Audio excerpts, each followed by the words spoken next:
رضی اللہ تعالیٰ عنہ نے خبر دی کہ استاذن علی النبی، یعنی ایک آدمی نے حضور نبی کریم صلی اللہ علیہ وسلم سے اجازت طلب کی۔ آپ صلی اللہ علیہ وسلم نے فرمایا کہ اجازت دے دیں، اور پھر آپ نے فرمایا فبئس ابن العشیرہ، کہ یہ اپنے کنبے کا برا آدمی ہے، اپنے قبیلے کا برا آدمی ہے، اور بئس اخو العشیر۔ لیکن جب وہ گھر میں داخل ہوئے تو الان لہ فی الکلام، حضور صلی اللہ علیہ وسلم نے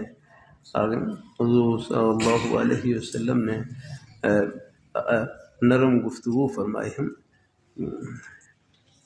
تو پھر میں نے کہ یا رسول اللہ، آپ نے تو کہا تھا کہ ما قلتا ہے، آپ نے تو یعنی آپ نے فرمایا تو وہ جو آپ نے فرمایا ہے، لیکن پھر آپ نے بات میں نرمی کی اور بڑے نرم انداز سے گفتگو فرمائی۔ تو حضور صلی اللہ علیہ وسلم نے فرمایا اے عائشہ، ان شر الناس منزلۃ عند اللہ من ترکہ او وضعہ الناس اتقاء فحشہ، کہ لوگوں میں اللہ تعالیٰ کے نزدیک مرتبے کے لحاظ سے بدترین آدمی وہ ہے کہ جس کی فحش گوئی کی وجہ سے، سخت گوئی کی وجہ سے لوگ اس کو چھوڑ دیں۔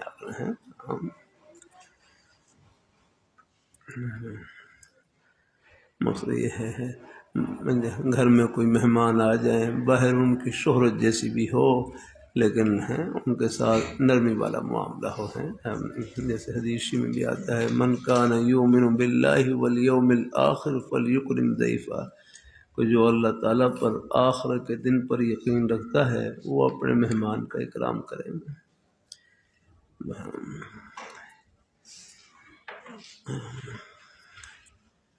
اللہ تعالیٰ اپنی مہربانی فرمائے۔ آج بات پھر یہاں پر یہ بھی ہے، پھر جس کا فسق مشہور ہو جائے، کوئی گناہ مشہور ہو جائے، فسق مشہور ہو جائے آگے، تو پھر وہ جس کا فسق مشروع ہو جائے، گناہ مشروع ہو جائے، پھر یعنی اس کے فسق کو بیان کرنا، اس کی برائی کو بیان کرنا، یہ غیبت میں داخل نہیں ہے، یاد رہے۔ یعنی فسق مشروع ہو گیا، بعض دفعہ ویسے تو آتا نا بلا ضرورت تو غیبت سے بچنا چاہیے، لیکن کبھی کبھی ذرا فتنے سے بچانے کے لیے فتنے ہے اور آگاہ کرنے کے لیے کچھ اس کے بارے میں آگاہ کر دیں تو اس کی بھی گنجائش ہے۔ یعنی کسی کو فتنے سے بچانے کے لیے اور اللہ تعالیٰ دھوکے سے بچانے کے لیے، نقصان سے بچانے کے لیے کوئی اس کی بات کو بیان کر دیں، اس کے عیب کو ظاہر کر دیں، اس کی بھی گنجائش ہے۔ اللہ تعالیٰ اپنی مہربانی فرمائے۔ اللہ پاک ہدایت، جیسے بعض دفعہ حکمرانوں کی کچھ باتیں ہیں وہ منظر پر آ جاتی ہیں، پھیل جاتی ہیں، یا رکھنا بلا ضرورت تو نہیں، لیکن کوئی تھوڑا بہت کچھ کہہ سن لے تو بس وہ غیبت میں داخل ہی رہتا ہے، لیکن بلا ضرورت بچنا چاہیے۔ آگے چلیں، نہیں ڈسا جاتا۔ بڑے عالم دین فرمانے لگے یعنی مومن نہ کسی کو دھوکہ دیتا ہے، نہ کسی سے دھوکہ کھاتا ہے۔ موضوع یہ ہے کہ کبھی ہو گیا دنیا میں لا یلدغ المؤمن من جوہر واحد، یاد رکھنا۔ آگے چلیں، ہو بھی گیا ہے، کوئی غفلت ہو گئی، لیکن دوبارہ پھر ہے اس سوراخ سے نہیں ڈسا جاتا۔ آگے آخرت کے دن پر ایمان رکھتا ہے، فَلْيَقُلْ خَيْرًا، پس چاہیے کہ وہ خیر کی بات کہے، ورنہ پھر خاموش ہے۔ جیسے حدیث میں آتا ہے املاء الخیر خیر من السکوت، کسی کے دل میں خیر کی بات ڈال دینا یہ خاموش رہنے سے بہتر ہے، اور وہ سکوت خیر من املاء الشر، کسی کے دل میں بری بات ڈالنے سے بہتر ہے کہ خاموش ہے، یاد رکھیں، بری بات سے خاموشی بہتر ہے، اور اور اور خاموشی سے اچھی بات بہتر ہے، کسی کو فائدہ پہنچ جائے گا۔ آگے چلیں، یہ حضور صلی اللہ علیہ وسلم آپ کی زبان اقدس سے نکلے ہیں، الحمدللہ، یہ اپنی مبارک زبان کے ذریعے آگے پہنچایا الحمدللہ، اور بہت سی باتیں آپ کے عمل کے ذریعے بھی، لیکن آپ کا فرمان ہے آگے، یہ سب ہے رشد و ہدایت کے ذریعے الحمدللہ۔ آگے چلیں، شعر اور رجل، ہاں شعر میں تو کہتے ہیں قصداً ہم وزن کلام کہنا، ہم وزن قصداً هو الکلام الموزون قصداً، یاد رکھنا، هو الکلام المقفى الموزون قصداً، یاد رکھنا۔ بیداوشی میں پڑھا ہوگا نا، قافیہ کسے کہتے ہیں؟ رعایت قافیہ، رعایت قافیہ،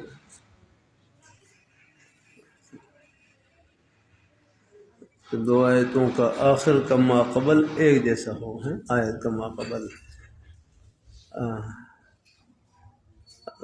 اگر نثر کلام میں ہو تو اس کو ٹھیک، یعنی شعر میں اگر دو مصروں کا آخر ایک جیسا ہو، آخر کا ماقبل ایک جیسا ہو، تو اس کو رعایت قافیہ کہتے ہیں۔ اور بہرحال وہ یہ رد دیکھنا، اس میں بیضاوی شریف ہے، اس میں رد دیکھ کر آنا رہا، ہاں اس میں شاید کہیں صرفات کے تفسیر کے آخر میں کہیں لکھا ہوگا۔ اچھا، اور رجز کسے کہتے ہیں؟ رجز، ہاں، بغیر ارادے کے ہم وزن کلام جاری ہو جائے، بغیر ارادے کے ہم وزن ہیں، جیسے اللہم اغفر الانصار والمہاجرہ، لا عیش الا عیش، لا عیش الا عیش الآخرہ، وصف الانصار والمہاجرہ، یاد آگے چلیں، رویدہ کا بالقوارید، ہاں کیا معنی کریں گے؟ لا تستعجل، ہاں لا تستعجل ولا تستعجل، ہاں یعنی ٹھہرے، رویدہ کا ہے محل ہے، ٹھہرے یعنی جلدی نہ کریں قواریر کے ساتھ۔ قواریر کیا مطلب؟ بالسہولہ، ہیں لا تعنف بالحد، لأن النساء من المحمولات،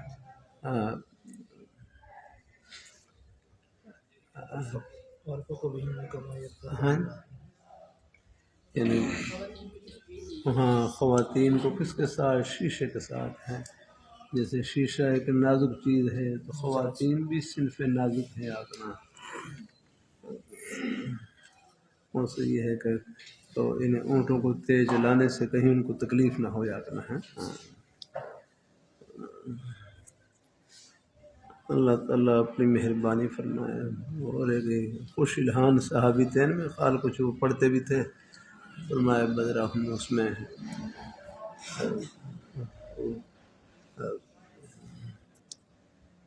اس سے بھی ذرا اثر ہوتا ہے رہے، ہاں تو فرمایا رہا جزاک اللہ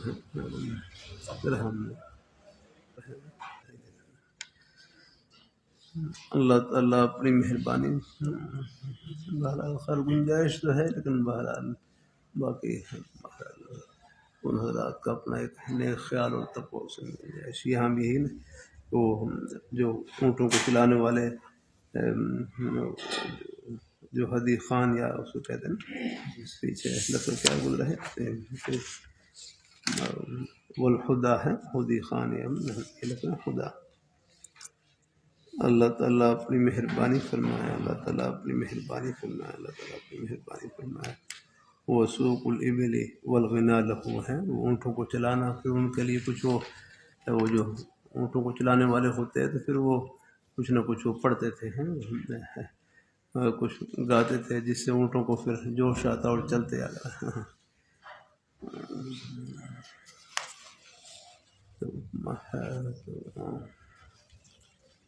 اللہ تعالیٰ اپنی مہربانی فرمائے۔ اللہ پاک یہاں دیجیے جزاک اللہ۔ یہاں حاشیے میں لکھا تھا کہ چلو حاشیے میں ایک وجہ بھی لکھی کہ یہ اچھی آواز والے، تو آپ صلی اللہ علیہ وسلم نے ناپسند سمجھا کہ عورتیں یہ آواز کو سنے ہیں، کیونکہ اچھی آواز ہے، یہ بھی نفوس میں کچھ ہے حرکت پیدا کرتی ہے اور ہے ایک قسم کا میلان پیدا کرتی ہے۔ اس لیے گانے سننا بھی ٹھیک نہیں۔ ہم مولانا پالنپور صاحب بیان فرمائے الغنا منتر الزنا ہے، خیر اچھا کلام، لیکن باہر جو گانے سننا وہ تو خیر ٹھیک ہے ہی نہیں یار۔ الغنا منتر الزنا، گانے سننا یہ زنا کا منتر ہے یاد رکھنا۔ گانے سننے سے پھر غلط جذبات پیدا ہوتے ہیں یاد رکھنا، پھر وہ غلط جذبات ہیں، پھر ان کی تسکین کے لیے پھر بعض دفعہ پھر بڑے غلط رستے اختیار کرتے ہیں یاد رکھنا۔ اور کرتے رہتا ہوں آنکھیں پاک ہوں کان پاک ہوں تو دل بھی پاک رہتا ہے۔ آنکھوں سے پاک چیز کی طرف دیکھیں، کانوں سے نیک بات سنیں، دل نیک خیالات سے بھر رہتا ہے۔ اللہ تعالیٰ اپنی سوچ کو، دماغ کو، دل و دماغ کو پاکیزہ رکھنے کے لیے ضروری ہے آگے کہ ان تک جو پہنچنے کے ذرائع ہیں، راستے ہیں، آنکھیں ہیں، کان ہیں، ان سب چیزوں کو پاک رکھیں یاد رکھیں۔ آگے چلیں۔ ابھی قال حدثنا عبد الله بن عبد الوهاب قال حدثنا وسلم میں خدمت میں حاضر ہوئے، عرض کیا رسول اللہ قیامت کب آئے گی، قیامت کب قائم ہوگی؟ حضور نے پوچھا ویلک، خرابی ہو تیرے لیے خرابی افسوس، تو نے یہ کلمہ ترحم ہے یاد رہنا ہے۔ معادت لہا، آپ نے قیامت کے لیے کیا تیاری کر رکھی ہے؟ معادت لہا، فرمایا حضور میرے پاس تو بس سوائے اللہ اور ان کے رسول کی محبت کے اور کچھ نہیں ہے۔ تو آپ صلی اللہ علیہ وسلم خوش ہوئے، فرمایا انک مع من احببت، کہ آپ کا حشر نشر انہی کے ساتھ ہوگا جن سے آپ کی محبت ہوگی۔ تو فقلنا، صحابہ کرام کہتے ہیں ہم، فقلنا ہم، اور ونحن کذالک، ہم اسی طرح ہیں کہ ہم حضور سے محبت کرنے والے ہیں، تو لہذا انشاءاللہ ہمارا حشر نشر بھی حضور کے ساتھ ہی ہوگا۔ آگے بھی روایت میں آ رہا ہے یا رکھنا جتنے آپ کے اس فرمان سے ہمیں خوشی ہوئی شاید کسی اور سے ہوئی ہو، یعنی بہت خوشی ہوئی اس فرمان سے کہ حضور کی محبت یہ آخرت کی خوشیوں میں آپ کے قدموں میں سب کو اکٹھا کر دے گی، آپ ملا دے گی۔ پڑھ لی کہاں تک ہو گیا؟ چلو یہاں تک رکھ لیں۔ واختصرہ شعبۃ عن قتادہ سمعت انس عن النبی صلی اللہ علیہ وسلم۔ چلو بس ماشاء اللہ۔ مولانا عبدالرحیم صاحب جو وفات ہوئی تو غالباً یہاں تک انہوں نے پڑھایا ہے، پھر یہاں سے پھر آگے میں نے اللہ تعالیٰ کی توفیق سے پھر بھائی مولانا ویس صاحب نے فرمایا کہ بابا آگے شروع کر دیں، پھر ان کے فرمان پھر شروع کر دیا آگے سے، اللہ قبول فرمائے انشاءاللہ۔ آگے حضرت تاخیر ہو گئی، حضرت مفتی عبدالشکور صاحب دام بقات عالیہ وزیر مذہبی امور ہیں، ایک جگہ تشریف لائے ہوئے تھے، تو پھر مجھے بھی کچھ پیغام دیا، کچھ حضرات کہ آپ طرح پہنچے ماشاء اللہ۔ پھر ہمارے اکابی حضرات اللہ تعالیٰ جزائے خیر نصیب فرمائے، بس ماشاء اللہ۔ اس سال ان کی وزارت میں حج ہوا تو فرمائے لگے ہیں سعودی عرب نے بھی کہا کہ ہم اس سال پاکستان پہلے نمبر پر رہا ہے حج میں آنا ہے۔ خدمات تو خوب ان کی ماشاء اللہ، الحمدللہ پاک بڑے حضرات الحمدللہ۔ ہمارے کافی حضرات بس فرما رہے تھے کہ ہم تھوڑے حجم کے ساتھ اللہ تعالیٰ نے کم من فیۃ قلیلۃ غلبت فیۃ کثیرۃ کا مصداق بنا رکھا ہے۔ ورنہ بڑے فتنے ہیں، ہمیں اندازہ بھی نہیں ہوتا کہ یہ کعبی حضرات موجود ہوتے ہیں آگے اسمبلی کے دروازے سے فتنے کے نکلنے سے پہلے ہی اس کے اوپر بند باندھ دیتے ہیں. یاد رہنا